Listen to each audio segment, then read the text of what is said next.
Nasional itu majoriti kukuh dan meyakinkan. Dan politik untuk negara. Kita sedang buat perubahan ini.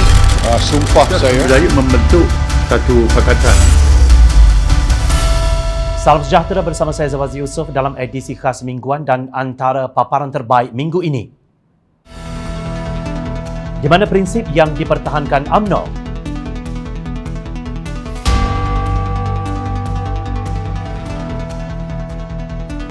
Makcik sampah buang saka.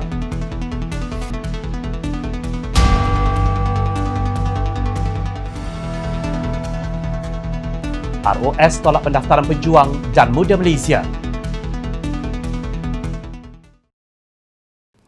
Assalamualaikum dan salam sejahtera. UMNO Terengganu menyifatkan PAS bukanlah sebuah parti yang boleh dijadikan sahabat kerana PAS sentiasa mementingkan kelompok dalam kalangan mereka sahaja.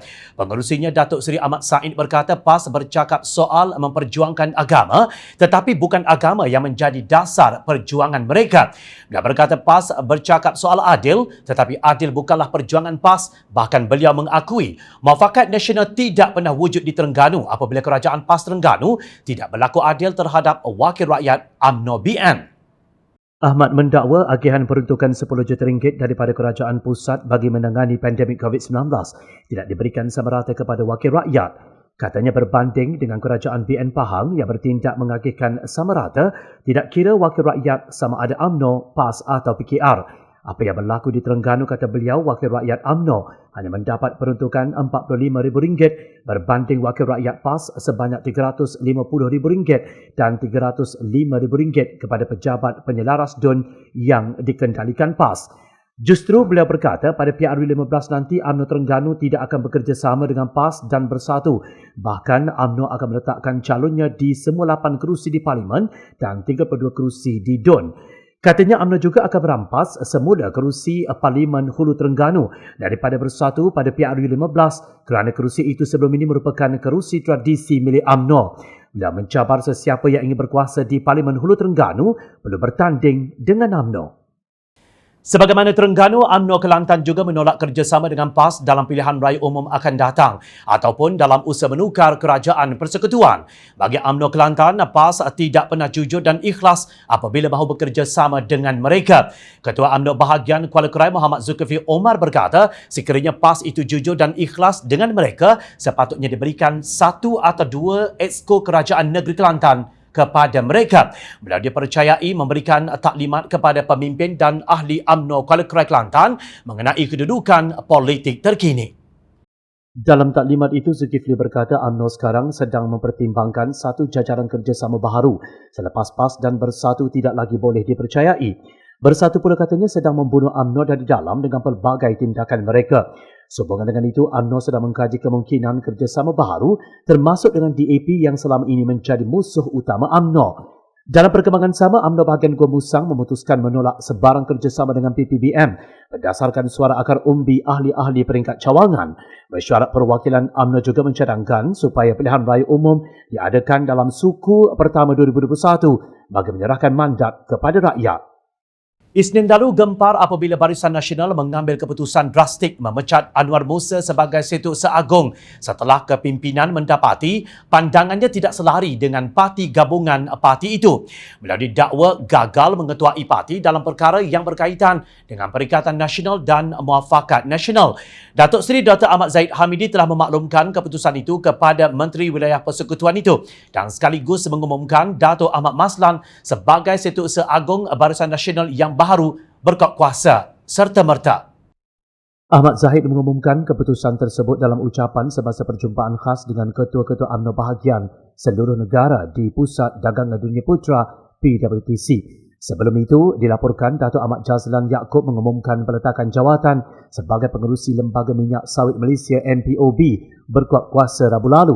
Peletakan jawatan itu dilakukan tidak sampai setahun beliau dilantik ke jawatan berkenaan. Beliau juga yang merupakan pengerusi Badan Perhubungan UMNO Kelantan memaklumkan surat peletakan jawatan itu telah diserahkan kepada Menteri Perusahaan Peladangan dan Komoditi Datuk Dr. Muhammad Khairuddin Aman Razali. Untuk rekod ahli Parlimen Machang dan bekas Timbalan Menteri Kemajuan Luar Bandar dan wilayah itu dilantik sebagai pengerusi MPOB 8 April lalu. Sementara itu, Selasa lalu Presiden UMNO Datuk Seri Dr. Ahmad Zahid Hamidi difahamkan mengarahkan kesemua ahli Parlimen BN untuk angkat kaki dari Kerajaan Perikatan Nasional sebelum Februari ini. Ahli Parlimen Bagan Datuk itu dilaporkan berkata demikian dalam pertemuan bersama ketua-ketua UMNO bahagian seluruh negara di Pusat Dagangan Dunia Putra PWTC. Zahid juga meminta semua menteri dan pengerusi syarikat berkaitan kerajaan GLC dari UMNO melepaskan jawatan masing-masing sebelum 1 Februari 2021. Menurut sumber, UMNO sedang mempersiapkan minda dan jiwa para penyokong dan pemimpin bawahan mereka untuk membolehkan mereka membuat jajaran politik baharu termasuk bekerjasama dengan DAP, musuh yang sering menjadi sasaran mereka selama ini. Dalam masa yang sama juga, seluruh pemimpin UMNO juga dipersiapkan untuk meninggalkan Kerajaan Perikatan Nasional Pimpinan Bersatu dan PAS. Sehingga kini media melaporkan sebanyak 189 daripada 191 bahagian UMNO menolak kerjasama dengan Bersatu dalam pilihan raya umum ke-15. Perkara itu diputuskan dalam mesyuarat bahagian-bahagian itu yang berjalan mulai Jumaat lalu. Hanya satu bahagian di Kelantan dan satu di Perlis bersedia mempertahankan kerjasama sedia ada berdasarkan kenyataan pemimpin dari bahagian itu. Selepas dipecat sebagai Setiausaha Agung Barisan Nasional BN, Tan Sri Anwar Musa hari ini tampil membuat pendedahan. Ahli Parlimen Ketere itu mendedahkan surat sokongan yang ditandatangani oleh pemimpin tertinggi UMNO kepada Presiden PKR Datuk Seri Anwar Ibrahim. Menurut Anwar, ini merupakan pertama kali surat bertarikh 11 Oktober itu didedahkan kerana beliau tidak bersetuju dengan pendirian menyokong ketua pembangkang itu. Beliau juga berkata antara isi kandungan surat sokongan yang dihantar kepada Yang di-Pertuan Agong itu ialah untuk menjatuhkan Kerajaan Perikatan Nasional. Katanya dalam surat berkenaan antara perkara-perkara yang disebut ialah menjatuhkan kerajaan yang ada sekarang, menukar Perdana Menteri dan menjanjikan kesetiaan kepada Anwar Ibrahim. Dia berkata demikian pada sidang media khas berikutan pengguguran jawatannya sebagai Setiausaha Agung BN. Anwar Musa menolak pendirian Ahmad Zahid menyokong Anwar Ibrahim. Menurutnya, tindakan diambil Presiden UMNO Datuk Seri Ahmad Zahid Hamidi itu merupakan percubaan dan perundingan yang melibatkan DAP dalam apa yang dipanggil penjajaran baharu politik. Sejak Oktober tahun lalu, tular sepucuk surat menggunakan kepala surat UMNO yang didakwa ditulis oleh Zahid Hamidi kepada Yang di-Pertuan Agong. Kandungan surat bertarikh 11 Oktober lalu itu mendakwa ahli Dewan Rakyat UMNO memberikan sokongan kepada Anwar sebagai calon Perdana Menteri ke-9.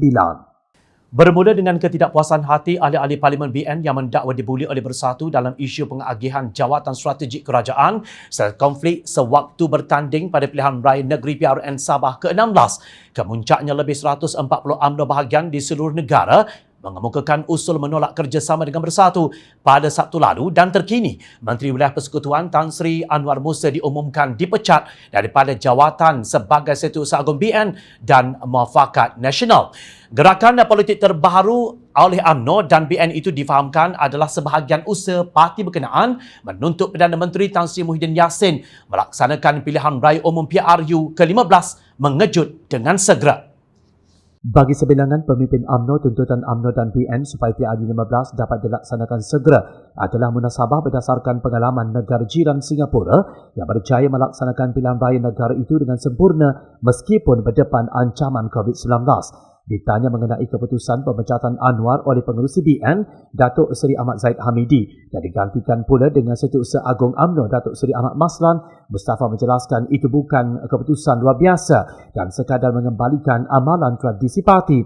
Langkah politik terkini UMNO dan BN bagaimanapun ditafsirkan penganalisis politik veteran Profesor Emeritus Datuk Dr. Zainal Kling sebagai cubaan ke arah menjayakan kerjasama politik dengan Anwar dan DAP sebagaimana yang digembar-gemburkan selama ini. Dalam perkembangan sama, Majlis Tertinggi MT UMNO malam Khamis lalu membuat keputusan Mesyuarat Agung UMNO pada 31 Januari ini akan membincangkan segala usul yang diputuskan oleh Mesyuarat UMNO bahagian.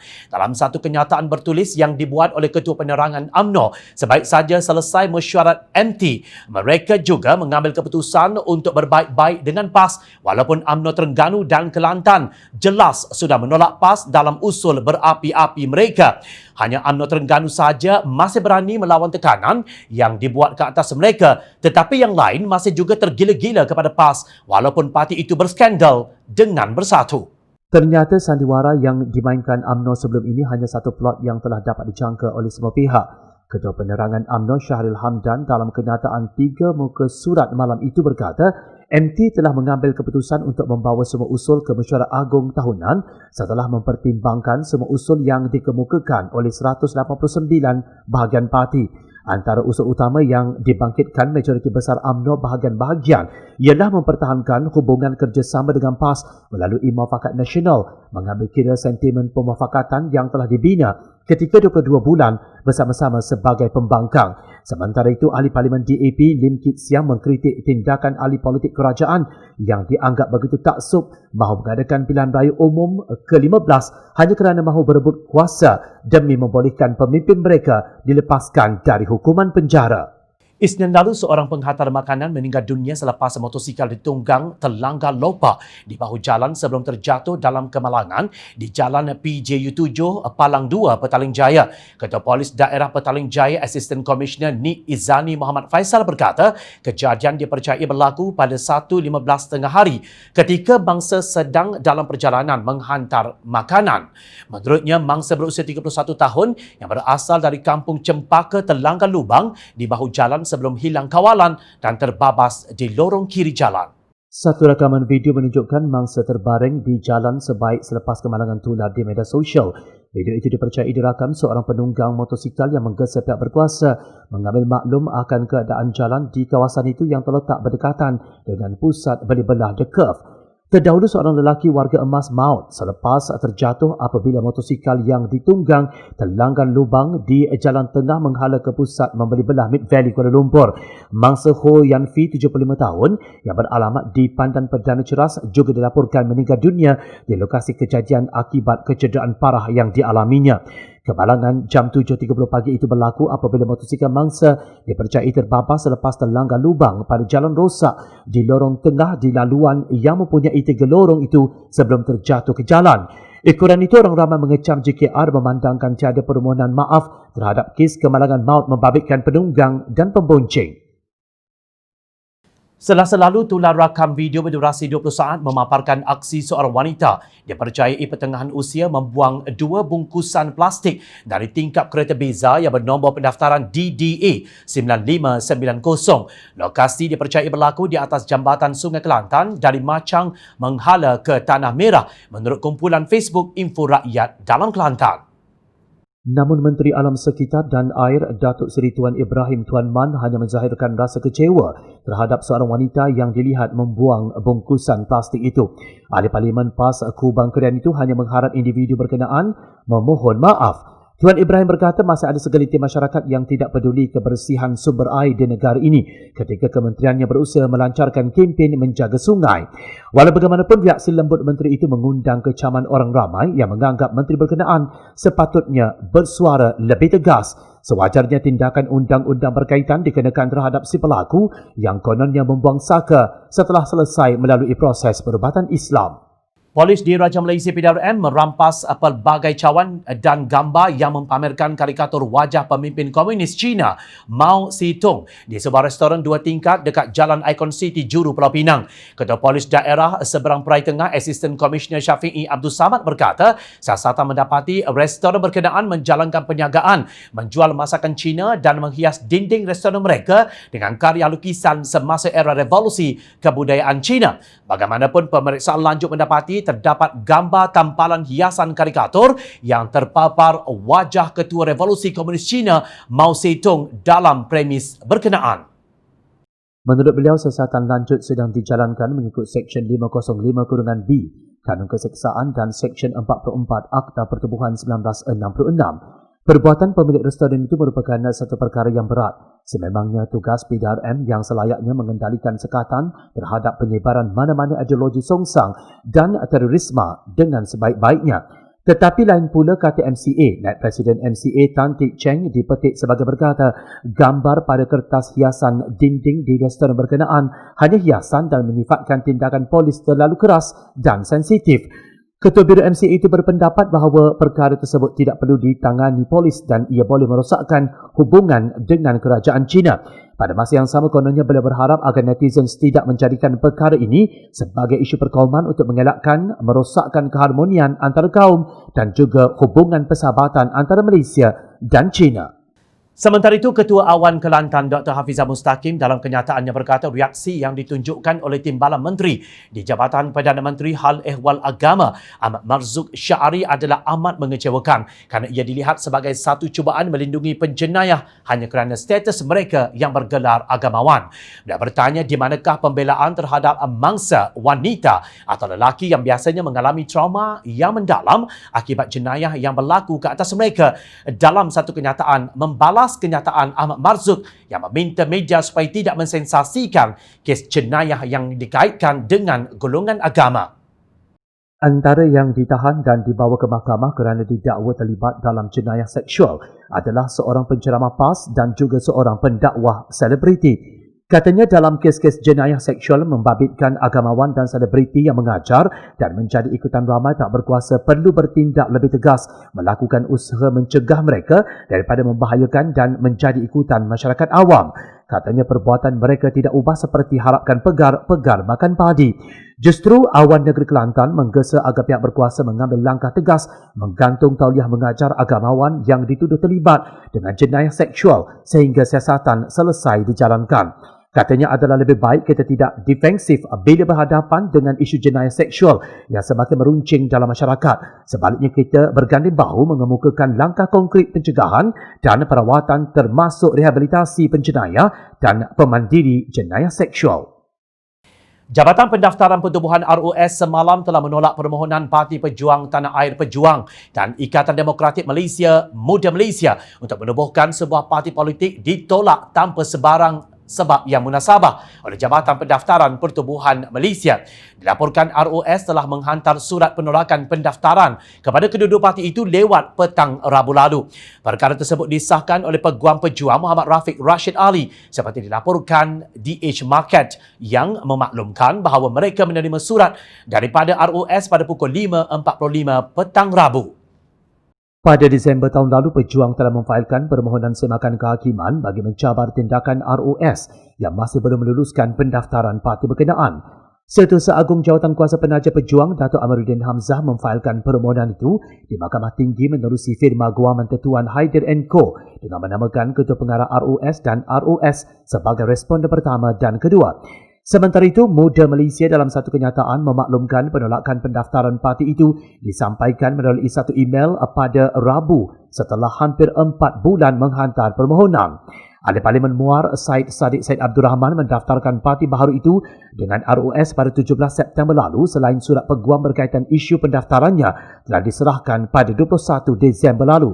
Dalam pada itu, Muda Malaysia berkata kebebasan berpersatuan dan hak untuk mengambil bahagian dalam proses demokratik negara adalah hak asasi setiap warga negara Malaysia yang termaktub dalam perlembagaan. Sekian edisi khas mingguan kali ini. Teruskan bersama kami untuk mendapatkan berita politik terbaik. Saya Zawad Yusof. Terima kasih untuk perhatian. Assalamualaikum dan salam sejahtera. Jumpa lagi minggu depan.